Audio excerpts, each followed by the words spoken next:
साथियों, आप सभी का विजय ज्ञान प्लेटफॉर्म पर स्वागत है। यहाँ पर हम लोग डेली करंट अफेयर के अंतर्गत 1 दिसंबर 2020 के महत्वपूर्ण करंट अफेयर को देखेंगे। तो आगे बढ़ने से पहले एक चीज़ ध्यान रखिएगा कि इसमें आपको लग सकता है कि कुछ टॉपिक जो हैं वो थोड़े पुराने हैं। वो इसलिए क्योंकि जो करंट अफेयर से वीडियो आ रहे थे तो 15 अगस्त तक रेगुलर थे, उसके बाद बीच में ब्रेक हुआ था और फिर से 9 नवंबर से डेली करंट अफेयर्स के वीडियो रेगुलर आ रहे हैं। तो 15 अगस्त से 9 नवंबर के बीच में जो करंट अफेयर्स छूटे हैं उनको धीरे धीरे करके ये डेली करंट अफेयर के साथ मैं पूरा करता जा रहा हूँ। तो यही प्रयास है कि जो बीच में 15 अगस्त से 9 नवंबर तक का छूटा है उसको भी कंप्लीट कर लिया जाए। तो प्रारंभ करते हैं आज की वीडियो को। तो सबसे पहले हम लोग बात करेंगे राष्ट्रीय निवेश और अवसंरचना कोष, जिसे शॉर्ट में हम लोग NIIF कह सकते हैं, या इंग्लिश में कहें तो national investment and infrastructure fund के बारे में।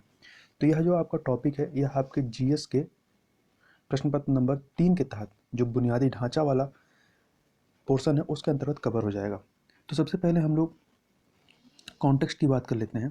तो हाल ही में केंद्रीय मंत्रिमंडल के द्वारा राष्ट्रीय निवेश और अवसंरचना कोष अर्थात NIIF द्वारा प्रायोजित जो NIIF ऋण प्लेटफॉर्म है, इसमें सरकार के द्वारा 6,000 करोड़ रुपए, तो अमाउंट याद रखिएगा, 6,000 करोड़ रुपए के इक्विटी संचार के प्रस्ताव को स्वीकृति दी गई है, या कह सकते हैं कि 6,000 करोड़ रुपए की फंडिंग दी गई है।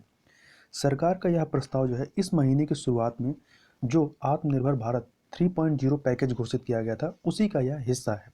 अब हमारे लिए यहाँ महत्वपूर्ण यह जो संस्था है या जो कोष है, निवेश और अवसंरचना कोष, राष्ट्रीय निवेश और अवसंरचना कोष NIIF, इसके बारे में जानना। तो सरकार के द्वारा वर्ष 2015 में, कब, वर्ष 2015 में व्यावसायिक रूप से व्यवहार अर्थात फिजिबल ग्रीनफील्ड, ब्राउनफील्ड और रुकी हुई अवसंरचना जो इंफ्रास्ट्रक्चर परियोजनाएं हैं उनके वित्त पोषण के लिए निवेश साधन, उनमें उनके वित्त पोषण के लिए 40,000 करोड़ रुपए के इस NIIF फंड की स्थापना की गई थी। ठीक है। ग्रीनफील्ड क्या होते हैं? ग्रीनफील्ड जो नई परियोजनाएं होती हैं, और ब्राउनफील्ड जो पहले से चली आ रही परियोजनाएं हैं और उनको विस्तारित किया जाता है। इसके अलावा यह जो है NIIF, इसे श्रेणी 2 के वैकल्पिक निवेश कोष अल्टरनेटिव इन्वेस्टमेंट फंड के रूप में स्थापित किया गया था। इसके अलावा यह जो NIIF है इसमें भारत सरकार के द्वारा 49% निवेश किया जाएगा। मतलब जो टोटल फंडिंग होगी 40,000 करोड़ की, उसमें से 49% इन्वेस्टमेंट भारत सरकार का होगा, और जो शेष राशि है उसका वित्त पोषण, या कह सकते हैं जो शेष राशि कलेक्ट की जाएगी वो निजी निवेशकों के द्वारा स्वतंत्र संपत्ति कोष से, बीमा और पेंशन निधि तथा दान आदि के माध्यम से जुटाया जाएगा। इसके अलावा यह जो NIIF है इसके अधिदेश या जो इसको मैंडेट जो मिला हुआ है, इसमें अर्थात मैंडेट मिलने का मतलब यह इन्वेस्टमेंट कहाँ करेगी, किन इंफ्रास्ट्रक्चर परियोजनाओं में यह इन्वेस्ट करेगी। तो उसमें भारत में ऊर्जा परिवहन, आवास, जल अवशिष्ट प्रबंधन और अन्य बुनियादी ढांचे से संबंधित क्षेत्रों में इसके द्वारा निवेश या इन्वेस्टमेंट किया जाएगा या फंडिंग प्रदान की जाएगी। आगे बात करते हैं सहतूत बांध के बारे में।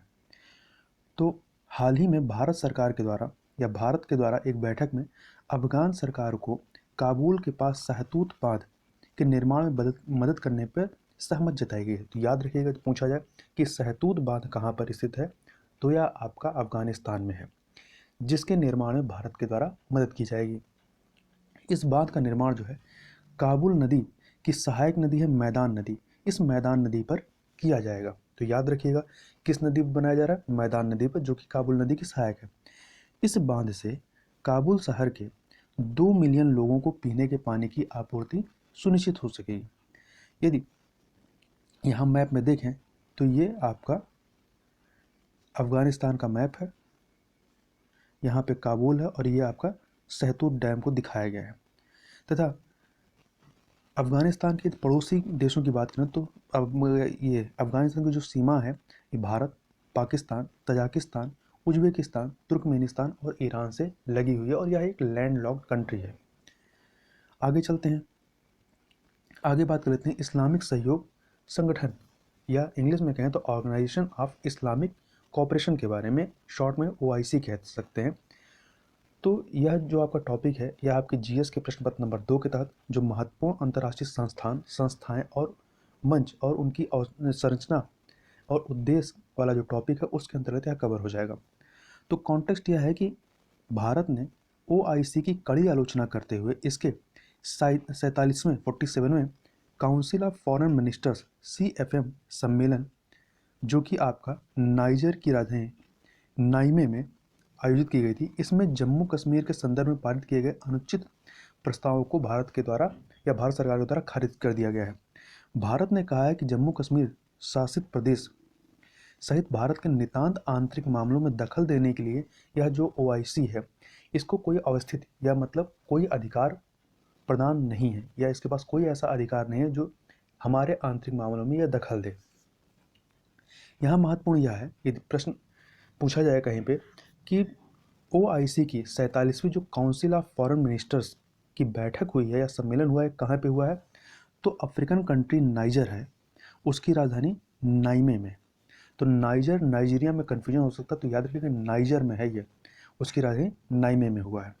अब थोड़ा सा हम लोग इस्लामिक सहयोग संगठन OIC के बारे में बात कर लेते हैं। तो OIC की स्थापना जो है वर्ष 1969 में, कब, 1969 में की गई थी, और यह एक अंतर्राष्ट्रीय संगठन है। वर्तमान में इसमें 57 सदस्य देश हैं तथा यह संयुक्त राष्ट्र संघ के पश्चात दूसरा सबसे बड़ा अंतर सरकारी संगठन है, और यह संगठन जो है खुद को मुस्लिम विश्व की सामूहिक आवाज़ के रूप में रिप्रेजेंट करता है। और इस संगठन का जो उद्देश्य है वह अंतर्राष्ट्रीय शांति और सद्भाव को बढ़ावा देना और साथ ही दुनिया के मुस्लिम समुदाय के हितों की रक्षा और संरक्षण हेतु कार्य करना है। संयुक्त राष्ट्र संघ और यूरोपीय संघ में OIC के स्थायी प्रतिनिधि मंडल हैं, और इसका सचिवालय की बात करें या इसका हेडक्वार्टर कहाँ है, तो यह जो है सऊदी अरब के जद्दा में स्थित है। कहाँ पे? सऊदी अरब के जद्दा में स्थित है। यदि भारत के लिए OIC के महत्व की बात करें, चूँकि भारत में भी मुस्लिम आबादी जो है एक बड़ी मात्रा में है, तो इस प्रकार से कहीं ना कहीं जो भारत के हित जो हैं वो इससे जुड़े हुए हैं। तो हाल के दिनों में भारत और OIC के मध्य आर्थिक और ऊर्जा संबंधी परस्पर निर्भरता में वृद्धि विशेष रूप से महत्वपूर्ण हो गई है। आगे बात कर लेते हैं माउंट इली लेबो टोलोक के बारे में। माउंट इली लेबो टोलोक के बारे में तो कॉन्टेक्स्ट या चर्चा में क्यों रहा, इसलिए क्योंकि हाल ही में इस ज्वालामुखी में विस्फोट हुआ है। तो हमारे लिए महत्वपूर्ण यह है कि यह ज्वालामुखी आखिर स्थित कहाँ है, तो यह पूर्वी इंडोनेशिया में स्थित एक ज्वालामुखी है। तो याद रखिएगा, पूछा जा सकता है कि हाल ही में अभी एक ज्वालामुखी जिसका नाम माउंट इली लेबो टोलोक है, उसमें विस्फोट हुआ है। यह कहाँ पर है, तो है इंडोनेशिया में भी कहाँ, पूर्वी इंडोनेशिया में।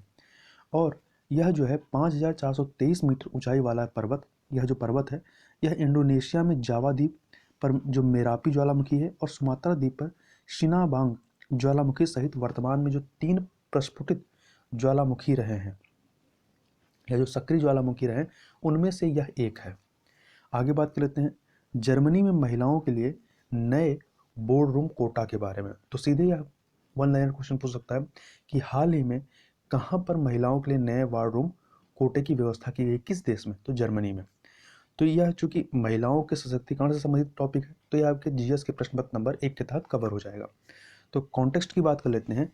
जर्मनी में देश की सूचीबद्ध जर्मनी में जो भी उस देश की सूचीबद्ध कंपनियां हैं उनमें वरिष्ठ प्रबंधन पदों पर काम करने वाली महिलाओं की संख्या हेतु एक अनिवार्य कोटा लागू किए जाने की योजना बनाई जा रही है। मतलब जो भी वरिष्ठ प्रबंधन वाले पोस्ट होंगे उनमें से एक निश्चित संख्या महिलाओं की होनी अनिवार्य है। इस ऐतिहासिक कदम को देश में जो है तथा जर्मनी में लैंगिक असमानता की खाई को कम करने संबंधी अगले कदम के रूप में देखा जा रहा है। अब बात कर लेते हैं कि जर्मनी में महिलाओं के लिए ये नया वार्ड रूम कोटा है, ये है क्या, इसमें प्रावधान क्या किए गए हैं। तो जिन प्रावधानों पर अभी तक सहमत बनी है वो इस प्रकार से है कि यदि सूचीबद्ध कंपनियों के कार्यकारी बोर्ड में 3 से अधिक सदस्य हैं तो उनमें से एक सदस्य महिला होगी। दूसरी चीज़ कि जिन कंपनियों में संघीय सरकार की हिस्सेदारी, मतलब सरकार की हिस्सेदारी है, उनके लिए न्यूनतम 30% पर्यवेक्षी बोर्ड कोटा और कार्यकारी बोर्डों में न्यूनतम भागीदारी आवश्यक होगी। मतलब ऐसी कंपनियों में 30% ऐसे पदों पर महिलाएं होंगी, ये अनिवार्य है। यहाँ पे ध्यान रखिएगा कि जर्मनी जो है यह यूरोप की सबसे बड़ी अर्थव्यवस्था है। तो जर्मनी में वर्ष 2015 से महिलाओं के लिए पर्यवेक्षी बोर्ड में 30% स्वैच्छिक कोटा निर्धारित था, यहाँ पे स्वैच्छिक था, अब इसे अनिवार्य कर दिया गया है। आगे बात कर लेते हैं। इस वर्ष उत्तर पूर्वी मानसून के मंद होने के कारण, या उत्तर पूर्वी मानसून जिसे हम लोग लौटता मानसून कहते हैं, इसके बारे में, तो यह चूंकि ज्योग्राफी संबंधित टॉपिक है तो आपका जीएस के प्रश्न पत्र नंबर 1 के तहत कवर हो जाएगा। कॉन्टेक्स्ट यही है कि इस वर्ष दक्षिणी प्रायद्वीप मतलब दक्षिण भारत क्षेत्र में अब तक होने वाली जो वर्षा ये लौटते मानसून या उत्तर पूर्वी मानसून से होती है वह सामान्य स्तर से कम रही है। तो इसके बारे में बात करें तो इससे पहले हम लोग जो मानसून है, मानसून मतलब जिसे सामान्यतः मानसून कहते हैं, जो गर्मी के सीजन में उत्तर भारत में जिसे वर्षा होती है जिसे दक्षिण पश्चिमी मानसून कहते हैं, और दूसरा यह जो उत्तर पूर्वी मानसून है जिसे लौटता मानसून भी कहा जाता है। इसके बारे में देख लेते हैं, और जो एल नीनो और ला नीनो की जो घटनाएं होती हैं उसको थोड़ा सा समझ लेते हैं, फिर हम लोग इस टॉपिक पे आते हैं। तो सबसे पहले एक हम लोग यहाँ पे ग्लोब बना लें। ये आपका विषुवत रेखा हो गया, ये आपकी कर्क रेखा हो गई, और ये आपकी मकर रेखा। ये 0 हो गया, 23 डिग्री नॉर्थ हो गया और 23 डिग्री साउथ हो गया। ठीक है, तो सामान्यतः क्या होता है, कर्क अक्षांश से जो है उत्तर पूर्वी कर्क अक्षांश से, ये आपका कर्क अक्षांश है, यहाँ से ये आपका नॉर्थ है, ये साउथ है, ये ईस्ट है, ये वेस्ट है। तो आपका कर्क अक्षांश से उत्तर पूर्वी ये इस प्रकार से, उत्तर पूर्वी, और मकर अक्षांश ये यहाँ से जो है दक्षिण पूर्वी, मकर अक्षांश से आपका दक्षिण पूर्वी ये इस प्रकार से हवाएं जो है विषुवत रेखा पर पहुंचकर लगातार ऊपर उठती रहती हैं। यदि आप ध्यान से देखेंगे, देखा जाए तो यह स्पष्ट हो जाता है कि विषुवत रेखा के सहारे एक ऊपर उठती हुई हवा की दीवार पाई जाती है, और इस ऊपर उठती हुई हवा की दीवार को जो है अंतः उष्णकटिबंधीय अभिसरण क्या कहते हैं, अंतः उष्णकटिबंधीय अभिसरण, जिसे इंग्लिश में कहते हैं इंटर ट्रॉपिकल कन्वर्जेंस, शॉर्ट में हम लोग इसे आईटीसी लिखते हैं। और विषुवत रेखी क्षेत्र को, विषुवत रेखी क्षेत्र 5 डिग्री नॉर्थ से लेकर के 5 डिग्री साउथ का ये जो क्षेत्र होता है, ये विषुवत रेखी, इस विषुवत रेखी क्षेत्र को अंतः उष्णकटिबंधीय अभिसरण क्षेत्र, या इंग्लिश में कहें तो इंटर ट्रॉपिकल कन्वर्जेंस जोन, या शॉर्ट में आप इसको ITCZ कहा जाता है। तो कहीं पर भी जब ITCZ कहा जाएगा तो इसका मतलब यही है। अब हम लोग जो ग्रीष्मकालीन कंडीशन होती है, जो गर्मी के सीजन में जो बरसात होती है आपकी दक्षिणी पश्चिमी मानसून की वजह से, उसके बारे में चर्चा कर लेते हैं। तो ग्रीष्मकाल में क्या होता है कि जब सूर्य की सीधी किरणें कर्क अक्षांश पर पड़ती हैं, आप ग्लोब फिर से बना लीजिए, ये विषुवत रेखा है, ये आपकी कर्क रेखा है, इधर आपकी मकर रेखा है। तो ग्रीष्मकाल में जब सूर्य की सीधी किरणें जो है कर्क अक्षांश पर पड़ती हैं तो कर्क अक्षांश अत्यधिक गर्म हो जाती है, अतः कर्क रेखा के सहारे स्थित क्षेत्र भी गर्म हो जाता है। इसका सबसे अधिक प्रभाव कहाँ पड़ता है, थार का रेगिस्तान जो राजस्थान में है, तो राजस्थान के थार के रेगिस्तान के ऊपर पड़ता है। थार का रेगिस्तान अत्यधिक गर्म हो जाता है, अतः यहाँ की जो गर्म हवाएं होंगी, गर्म होने के बाद क्या होगी, ऊपर उठने लगेंगी, और जब हवाएं ऊपर उठेंगी तो वहाँ पे स्पेस होगा, तो वहाँ पे निम्न दाब क्षेत्र बन जाता है, और यह निम्न दाब क्षेत्र अपने चारों ओर की हवा को क्या करेगा, अपनी ओर खींचना प्रारंभ कर देगा।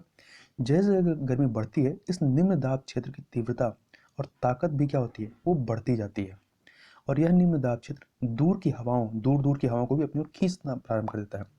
अंत में एक स्थिति आती है जब थार के रेगिस्तान के ऊपर बना हुआ निम्न दाब क्षेत्र जो है वो विषुवत रेखा पर स्थित जो आईटीसी है उसको अपनी ओर खींचने का प्रयत्न करने लगती है। आईटीसी की बात हम लोग कर चुके हैं, इंटर ट्रॉपिकल कन्वर्जेंस की, तो उसको खींचने का प्रयत्न करने लगती है। इस स्थिति में आईटीसी तथा थार पर बने निम्न दाब क्षेत्र, यहाँ पर थार पर बने निम्न दाब क्षेत्र और यहाँ पर जो है इनके बीच एक रस्साकसी होती है। अगर थार के ऊपर बना हुआ निम्न दाब क्षेत्र किसी वर्ष आईटीसी को अपनी ओर खींचने में सफल नहीं हो पाता तो उस वर्ष भारत में मानसून फेल हो जाता है और सूखा पड़ जाता है। और कभी कभी ऐसा भी होता है कि थार का निम्न दाब क्षेत्र आईटीसी को अपनी ओर खींच तो लेता है, परंतु यह कार्य सुनिश्चित समय बीतने के पश्चात कर पाता है, जिस कारण भारत में मानसून लेट हो जाता है और कृषि को अत्यधिक हानि पहुंचती है। जब थार का निम्न दाब क्षेत्र आईटीसी को अपनी ओर खींचने में सफल हो जाता है तो आईटीसी जो है ये उत्तर की ओर जो है वो खिसकना प्रारंभ कर देती है। आईटीसी की उत्तर की ओर खिसकने का अर्थ यह है कि जो कर्क रेखा से कर्क रेखा से जो आने वाली उत्तर पूर्वी हवाएं थी वो धीरे धीरे उत्तर की ओर मतलब पीछे की ओर खिसकने लगती हैं। और मकर रेखा से ये जो दक्षिण पूर्वी हवाएं थी वो धीरे धीरे उत्तर की ओर आगे बढ़ने लगती हैं। जैसे ही, यहाँ फिर से बना लेते हैं ग्लोब, ये विषुवत, ये कर्क है, ये मकर है। जैसे ही ये जो दक्षिण पूर्वी हवाएं इस विषुवत रेखा को पार करती हैं तो ये क्या होंगे, जैसे ये पार करेंगे तो दक्षिणी गोलार्ध से ये उत्तरी गोलार्ध में पहुंच जाती हैं, तो वो अपने दाहिनी ओर घूमकर आगे बढ़ने लगती हैं। जब दाहिनी ओर घूमेंगे तो क्या होगा, इससे नई दिशा के अनुसार दक्षिण पूर्वी हवाओं का जो नाम होता है वो उत्तरी गोलार्ध में परिवर्तित होकर दक्षिणी पश्चिमी हो जाती है। ठीक है, तो जैसे जैसे आईटीसी उत्तर की ओर, ये जो यहाँ जो आईटीसी ये उत्तर की ओर जैसे जैसे बढ़ती जाती है, समुद्र से आने वाली जलवाष्प से लदी हुई, जो कि विषुवत रेखा क्या है, हिंद महासागर से होकर गुजर रही है, तो जलवाष्प से लदी हुई दक्षिण पश्चिमी हवाएं भारतवर्ष में फैलती जाती हैं। अंत में आईटीसी जो है वो थार के रेगिस्तान पर बने निम्न दाब क्षेत्र में पहुंचकर विलीन हो जाती है और संपूर्ण भारतवर्ष में दक्षिण पश्चिमी हवाएं फैल जाती हैं। इन दक्षिण पश्चिमी हवाओं को ही मानसूनी हवा के नाम से पुकारा जाता है। ग्रीष्म काल में संपूर्ण भारतवर्ष में इन्हीं हवाओं के द्वारा वर्षा होती है। अब हम लोग बात कर लेते हैं जो आपका उत्तर पूर्वी मानसून है, जिसे शीतकालीन अवस्था में, मतलब शीतकाल में जो वर्षा होती है वो उत्तर पूर्वी मानसून या लौटते हुए मानसून से होती है। उसके बारे में थोड़ी चर्चा करें तो शीत ऋतु में क्या होगा, महासागरों की तुलना में भारतीय उपमहाद्वीप जो है वो शीघ्रता से ठंडा हो जाता है और महासागर गर्म हो जाता है। अतः थार के मरुस्थल के ऊपर क्या होगा, उच्च दाब, चूंकि यहाँ ठंडा है तो उच्च दाब क्षेत्र बन जाता है और हिंद महासागर में विषुवत रेखा के सहारे निम्न दाब क्षेत्र बन जाता है। इसलिए शीत ऋतु में उत्तर पूर्वी जो हवाएं होती हैं, जो कर्क रेखा से आ रही थी, उत्तर पूर्वी हवाएं महाद्वीपीय उच्च दाब क्षेत्र से महासागरी निम्न दाब, उच्च दाब से उच्च निम्न दाब की तरफ चलेंगे तो ये महासागरी निम्न दाब के क्षेत्र की ओर बहने लगती हैं। चूंकि ये हवाएं स्थलीय भाग से आ रही होती हैं इसलिए इन हवाओं के द्वारा वर्षा नहीं होती है। जबकि शीतकाल में जो भारतवर्ष में जो वर्षा होती है केवल वो निम्न दो क्षेत्रों में होती है। एक तो आपका लौटते मानसून की वजह से तमिलनाडु में, अर्थात आपके दक्षिण भारत में कह सकते हैं, और दूसरा शीतोष्ण कटिबंधीय चक्रवातों या पछुआ विक्षोभों के द्वारा भारत के उत्तरी पश्चिमी क्षेत्र में होती है। तो ये जो लौटते मानसून के द्वारा साउथ में या तमिलनाडु जो वर्षा होती है उसकी यदि बात करें तो उत्तरी पूर्वी हवाओं का वह भाग जो पूर्वोत्तर राज्यों से विषुवत रेखा की ओर बहता है और थोड़े समय के लिए जब वो आपका उत्तर पूर्व से आता है, उत्तरी पूर्वी जो नॉर्थ ईस्ट राज्य है वहाँ से होकर गुजरती है तो ये बंगाल खाड़ी के ऊपर से गुजरती है। तो अतः ये बंगाल खाड़ी से क्या करते हैं, प्रचुर मात्रा में जलवाष्प उठा लेती है। जब यही हवाएं तमिलनाडु पहुंचती हैं तो पूर्वी एवं पश्चिमी घाट के पर्वतों के अवरोध के कारण वहाँ पर अत्यधिक वर्षा होती है। चूँकि ये हवाएं उसी दिशा से आ रही होती हैं जिस दिशा की तरफ दक्षिणी पश्चिमी मानसूनी हवाएं गई थी, इसलिए इन हवाओं के द्वारा हुई वर्षा को लौटते मानसून की वर्षा कहते हैं। तो ये तो हमने मानसून की बात कर ली। अब हम लोग एल नीनो और ला नीनो की बात कर लेते हैं, थोड़ा सा इस चित्र के माध्यम से समझ लेते हैं। तो एल नीनो, सबसे पहले एल नीनो की बात करते हैं, फिर ला नीनो की बात करते हैं। तो उष्णकटिबंधीय प्रशांत महासागर, ये आपका प्रशांत महासागर ही है। इधर आपका ऑस्ट्रेलिया है, इधर आपका साउथ अमेरिका, और ये प्रशांत महासागर है। तो उष्णकटिबंधीय प्रशांत महासागर में समुद्री तापमान और वायुमंडलीय परिस्थितियों में आए बदलाव को एल नीनो कहा जाता है, जो पूरे विश्व के मौसम को अस्त व्यस्त कर देता है। एल नीनो जो है स्पेनिश भाषा का शब्द है जिसका शाब्दिक अर्थ होता है शिशु यानी छोटा बालक। वैज्ञानिक अर्थ में एल नीनो जो है प्रशांत महासागर के विषुवत रेखीय क्षेत्र की उस समुद्री घटना का नाम है जो दक्षिणी अमेरिकी महाद्वीप, ये दक्षिणी अमेरिकी महाद्वीप के पश्चिमी तट पर, यहाँ पश्चिमी तट पर स्थित इक्वाडोर और पेरू देशों के तटीय समुद्री जल में कुछ सालों के अंतराल पर घटित होती है। यह समुद्र में होने वाली उथल पुथल है और इससे समुद्र के सतही जल का तापमान जो है सामान्य से अधिक हो जाता है। इसमें प्रशांत महासागर का जल जो है आवधिक रूप से, मतलब एक पीरियोडिक रूप से गर्म होता है और एक बार शुरू होने पर यह प्रक्रिया कई सप्ताह या महीनों चलती है। एल नीनो जो है अक्सर 10 साल में 2 बार आती है, कभी कभी 3 बार भी। अक्सर इसकी जो शुरुआत है वो दिसंबर में क्रिसमस के आसपास होती है और यही ईसा मसीह के जन्म का समय होता है। इसी कारण इस घटना का नाम एल नीनो पड़ गया, जो शिशु जो है ईसा का प्रतीक है।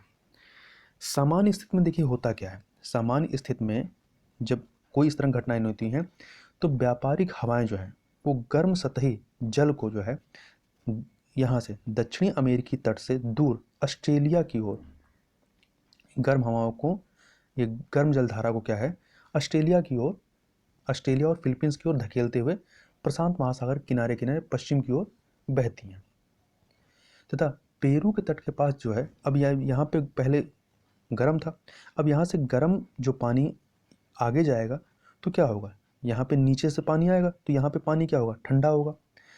तो पेरू के तट के पास ठंडा होता है और जब ठंडा होता है तो नीचे से पोषक तत्व ऊपर आते हैं और यहाँ पे जो मछलियाँ होती हैं, जो जीव होते हैं वहाँ पर पहुँचते हैं उनको खाने के लिए।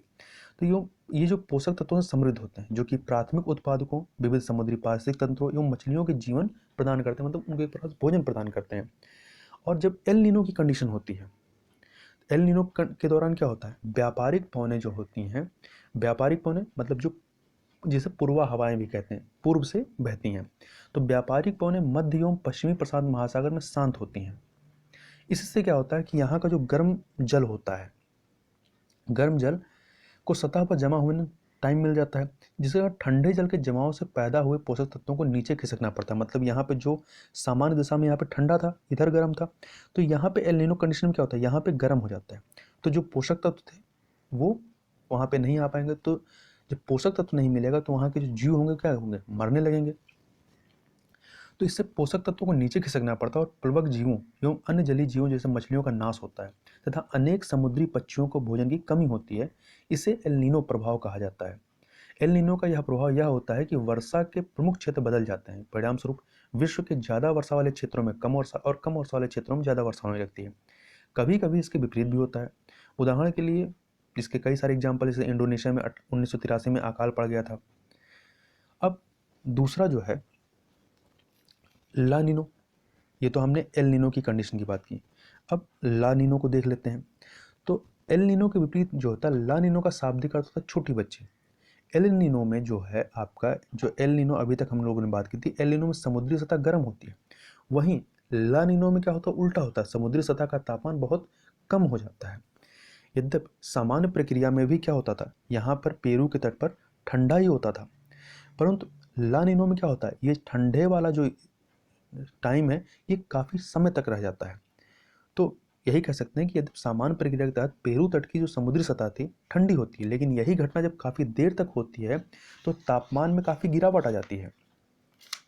तापमान में जब काफ़ी गिरावट, या कह सकते हैं असामान्य रूप से गिरावट आ जाती है, इस घटना को ला नीनो कहा जाता है। दरअसल किसी वर्ष जब व्यापारिक हवाएं, मतलब जो पूर्वा हवाएं हैं, वो अत्यधिक मजबूत हो जाती हैं तो मध्य और पूर्वी प्रशांत महासागर में असामान्य रूप से ठंडे जल का जो है वो संचयन होने लगता है। तो जब पूर्वा हवा ज़्यादा तेज चलेंगे तो क्या होंगे, यहाँ से पानी बहुत तेज़ी से इधर जाएगा, तो यहाँ पे नीचे से पानी आते थे, यहाँ काफ़ी जो है टेम्परेचर डाउन हो जाता है। तो यही है। तो इससे क्या होगा कि असमान रूप से महासागर में असमान रूप से ठंडे जल का संचय होने लगता है। इसी घटना को ला नीनो कहते हैं। तो ला नीनो के समय क्या होता है, पश्चिमी प्रशांत महासागर में अत्यधिक वर्षा या बारिश होने से पानी का स्तर बढ़ जाता है। वहीं दूसरी तरफ पूर्वी प्रशांत महासागर में, ये आपका पश्चिमी प्रशांत महासागर है और ये आपका पूर्वी प्रशांत महासागर, और पूर्वी प्रशांत महासागर में वर्षा बहुत कम होती है क्योंकि पूर्वी प्रशांत महासागर में ला नीनो की यहाँ ठंडी जल, क्योंकि यहाँ ठंडी जलधारा है, तो ठंडी जलधारा उच्च वायुदाब का निर्माण करती है, जिससे उच्च वायुदाब का निर्माण कर प्रति चक्रवाती दशाओं को जन्म देती है। और ला नीनो भी जो होता है ये मानसून का रुख तय करने वाली सामुद्रिक एक प्रकार से घटना है। सामान्यतः ला नीनो जो है एल नीनो की तुलना में आधा होता है, मतलब इसका प्रभाव कम होता है। वहीं जहां एल नीनो प्रशांत महासागर के तापक्रम को बढ़ाकर निम्न दाब केंद्र का निर्माण करती है, जिससे मानसून प्रायः क्या होते हैं, असफल होते हैं। वहीं जो ला नीनो है, ये आपका ला नीनो ये तापमान को घटाकर उच्च दाब केंद्र का निर्माण करती है, जो मानसून की तीव्रता को बढ़ा देती है। इसीलिए जलवायु वैज्ञानिकों ने सामान्यतः यह निष्कर्ष दिया है कि जहां एल नीनो जो है, एल नीनो भारतीय उपमहाद्वीप में सूखे का कारण है, वहीं ला नीनो जो है बाढ़ का, एल नीनो ये सूखे का कारण है और ला नीनो जो है ये बाढ़ का कारण, क्योंकि ला नीनो जब आता है तो यहाँ पर मानसून ज़्यादा मजबूत होगा, बरसात ज़्यादा होगी। ये चीज़ें थी, हमने समझ ली। अब आते हैं हम लोग जो टॉपिक है। तो यहाँ पे हम बात कर रहे थे कि इस वर्ष दक्षिणी प्रायद्वीपीय क्षेत्र में अब तक होने वाली जो वर्षा थी वो सामान्य स्तर से कम रही है। इसके जो कारण बताए गए हैं वो बताए गए हैं कि ला नीनो या ला नीना कह सकते हैं या ला नीनो कहें, स्थिति की व्यापकता और साथ में निम्न दाब पेटी लो प्रेशर बेल्ट की सामान्य से हटकर उत्तर की ओर जो ये खिसक गई है उसकी वजह से, मतलब एक प्रकार से कहें तो ला नीनो की कंडीशन की वजह से यहाँ पर बरसात कम हुई है। दूसरा, अंतर उष्णकटिबंधीय जो अपसरण क्षेत्र है, इंटर ट्रॉपिकल कन्वेक्टिव जोन, जिसके बारे में हम लोगों ने चर्चा की थी, उसकी वर्तमान स्थिति जो इस समय है, तो ला नीनो को हम लोगों ने देखा कि ला नीनो क्या होता है। तो ला नीनो के बारे में ही यहाँ बताया गया है। और इस प्रकार से ला नीनो क्या था उसको हमने समझा, उत्तर पूर्वी मानसून क्या था उसको भी समझा। उत्तर पूर्वी मानसून को थोड़ा सा और देख लें तो उत्तरी पूर्वी मानसून की उत्पत्ति जो है अक्टूबर से दिसंबर के मध्य में होती है और दक्षिणी पश्चिमी मानसून की तुलना में इसकी अवधि जो होती है कम होती है। उत्तरी पूर्वी मानसून को ही हम लोग लौटता मानसून भी कहते हैं। यह मानसून जो होता है ये प्रायः दक्षिणी प्रायद्वीप तक ही सीमित रहती है तथा उत्तरी पूर्वी मानसून से होने वाली वर्षा जो है तमिलनाडु, पुडुचेरी, कराईकल, येनम, तटीय आंध्र प्रदेश, केरल का आंतरिक केरल, उत्तर आंतरिक कर्नाटक, माहे और लक्षद्वीप के लिए ये काफ़ी महत्वपूर्ण है। इसके अलावा इस मानसून के कारण, ये जो उत्तर पूर्वी मानसून है, इस मानसून के कारण कुछ दक्षिणी एशियाई देश जैसे कि मालदीव, श्रीलंका और म्यांमार में भी अक्टूबर से दिसंबर के मध्य वर्षा होती है। तो याद रखिएगा यह वर्षा ठंडी के सीजन में होती है। अब ला नीनो का उत्तर पूर्वी मानसून संबंध क्या है, तो ला नीनो की जो स्थिति है इसे दक्षिणी पश्चिमी मानसून से होने वाली वर्षा में वृद्धि होती है, जबकि इससे जो उत्तर पूर्वी मानसून है जो दक्षिण भारत में होती है इसके दौरान होने वाली वर्षा पर नकारात्मक प्रभाव पड़ता है, मतलब यह इसकी मात्रा कम हो जाती है। तथा ला नीनो के वर्षों के दौरान, जब ला नीनो का प्रभाव रहता है, इस दौरान बंगाल की खाड़ी में जो निर्मित संयुक्त प्रणाली होती है जैसे कि निम्न दाब अथवा चक्रवात की स्थिति, ये सामान्य से काफ़ी उत्तर की ओर, जो निम्न दाब क्षेत्र होता है वो उत्तर की ओर हो जाती है। इसके अलावा ये प्रणाली जो है पश्चिम की ओर बढ़ने की बजाय, पश्चिम की ओर मतलब तट की ओर बढ़ने के बजाय पीछे की ओर मुड़ जाती है, तट की ओर आती ही नहीं। और चूंकि इस प्रणाली की स्थिति जो है वो सामान्य से उत्तर की ओर होती है, जिसके परिणामस्वरूप दक्षिणी क्षेत्रों जैसे कि तमिलनाडु में अधिक वर्षा नहीं हो पाती है। आगे देखते हैं एक चर्चित स्थल मक्का के बारे में। तो मक्का की चर्चा इसलिए हुई क्योंकि हाल ही में मक्का को तीर्थ यात्रा के लिए पुनः खोल दिया गया है। चूँकि कोविड-19 की वजह से इसे बंद कर दिया गया था तो अब पुनः खोल दिया गया है। तो हमारे लिए महत्वपूर्ण है कि इसकी अवस्थित कहाँ पे है, यह स्थित कहाँ है। तो यह इस्लाम का सबसे पवित्र शहर है जो कि सऊदी अरब के मक्काह प्रांत की, कहाँ की, सऊदी अरब के मक्काह प्रांत की राजधानी है। और यह हिजाज क्षेत्र में स्थित 200 किलोमीटर की एक विस्तृत पर्वतीय पट्टी है एवं अन अनन फूद रेगिस्तान को लाल सागर से पृथक करती है। तो याद रखिएगा, ये पूछा जाए अनन फूद रेगिस्तान कहाँ है तो सऊदी अरब में है। आप यहाँ पे इसको देख सकते हैं, ये मक्का यहाँ पे है और ये रेड सी है। जिद्दा की चर्चा हम लोगों ने शुरुआत में की थी, जो OIC के यहाँ पर सचिवालय है और इसकी राजधानी रियाद यहाँ पर है। आगे चलते हैं, युद्ध प्रदूषण के विरुद्ध। तो यह एक अभियान चलाया गया है, किसके द्वारा चलाया गया, तो दिल्ली सरकार के द्वारा इसको प्रारंभ किया गया। तो याद रखिएगा, युद्ध प्रदूषण के विरुद्ध जो अभियान है किस सरकार के द्वारा चलाया गया, दिल्ली सरकार के द्वारा। यह एक प्रदूषण विरोधी अभियान है। इसका उद्देश्य जो है शीतकाल में, मतलब ठंडी के सीजन में दिल्ली में वायु प्रदूषण के स्तर को कम करना है, चूँकि ठंडी के सीजन में वायु प्रदूषण की स्थिति काफ़ी खराब हो जाती है दिल्ली में। इस अभियान में शामिल जो चीज़ें हैं, जो एक्टिविटीज शामिल उनमें क्या है, इसमें एक ग्रीन दिल्ली ऐप जारी करना, इसके अलावा प्रगति जो ऐप है उस पर निगरानी के लिए एक वार रूम का निर्माण करना, स्टबल बर्निंग जो धान के डंठल होते हैं उनके जलाने पर अंकुश लगाने के लिए खेतों के लिए तरल घोल का प्रसंस्करण करना, जिससे कि उनको जलाने की जरूरत ना पड़े, वो घुल जाए। और हॉट स्पॉट मतलब जहाँ पे ये ज़्यादा प्रभावित क्षेत्र हैं उनको मतलब उनको निर्दिष्ट करके विशिष्ट कार्य योजनाओं का निर्माण करना। आगे चलते हैं स्मार्ट मिसाइल के बारे में। तो भारत ने अपनी स्वदेशी रूप से विकसित supersonic missile assisted release of torpedo, जिसको शॉर्ट में स्मार्ट कहते हैं, इसको उड़ीसा तट से थोड़ा दूर, उड़ीसा तट से दूर जो आपका व्हीलर द्वीप है जिसे APJ अब्दुल कलाम द्वीप कहते हैं, इसके परीक्षण रेंज से सफलतापूर्वक उड़ान परीक्षण किया है।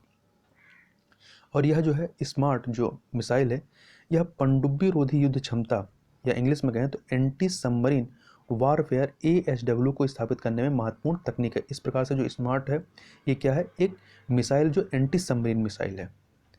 आगे बात कर लेते हैं डेयरिंग सिटीज सम्मेलन 2020 के बारे में। तो कॉन्टेक्स्ट यह है कि कुछ समय पहले दिल्ली के मुख्यमंत्री अक्टूबर में करीब में 5 अक्टूबर के करीब दिल्ली के मुख्यमंत्री अरविंद केजरीवाल को डेयरिंग सिटीज 2020 के वर्चुअल कॉन्फ्रेंस में बोलने के लिए आमंत्रित किया गया। यहाँ हमारे लिए महत्वपूर्ण ये जो सम्मेलन है डेयरिंग सिटीज सम्मेलन, एक तो ये भी पूछा जाता है इसमें किस राज्य के मुख्यमंत्री को बोलने के लिए आमंत्रित किया गया था, तो दिल्ली के मुख्यमंत्री अरविंद केजरीवाल को।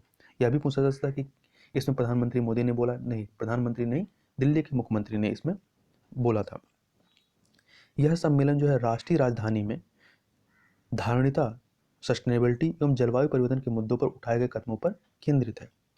अब प्रश्न उठता है इस सम्मेलन की मेजबानी किसने की, तो इस सम्मेलन की मेजबानी जो है जर्मन सरकार के समर्थन से या जर्मनी के समर्थन से ICLEI और जर्मनी के सिटी ऑफ वान द्वारा किया गया। तो कुल मिला के इतना याद रखिए, इसकी मेजबानी जर्मनी के द्वारा की गई और जर्मनी में भी कहाँ, जो वान सिटी है उसके द्वारा।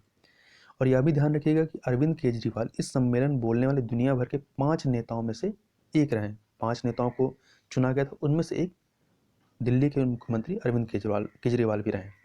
ये जो डेयरिंग सिटीज है ये जलवायु आपातकाल से निपटने के लिए या निपटने वाले, विशेषकर जो अभी वर्तमान में कोविड-19 महामारी चल रही है, इसके संदर्भ में शहरी नेताओं के लिए एक वैश्विक मंच है। मतलब ऐसे शहरी नेता जो इस जलवायु आपातकाल से निपटने में अपना कुछ विशेष योगदान करते हैं। इसके अलावा थोड़ा सा हम लोग ICLEI local government for sustainability या स्थिरता के लिए स्थानीय सरकारें, इसके बारे में बात कर लेते हैं। तो यह जिसके द्वारा इस सम्मेलन को आयोजित किया गया था, यह स्थानीय और क्षेत्रीय सरकारों का एक अंतर्राष्ट्रीय संगठन है जिसने स्थायी विकास के लिए अपनी प्रतिबद्धता को बनाए रखा। इसकी स्थापना जो है वर्ष 1990 में, सितंबर 1990 में की गई थी। तो इस प्रकार से यहाँ पर हम लोगों ने कुछ महत्वपूर्ण करंट अफेयर को देखा। तो इस वीडियो में बस इतना ही, मिलते हैं नेक्स्ट वीडियो में, तब तक के लिए बहुत बहुत धन्यवाद।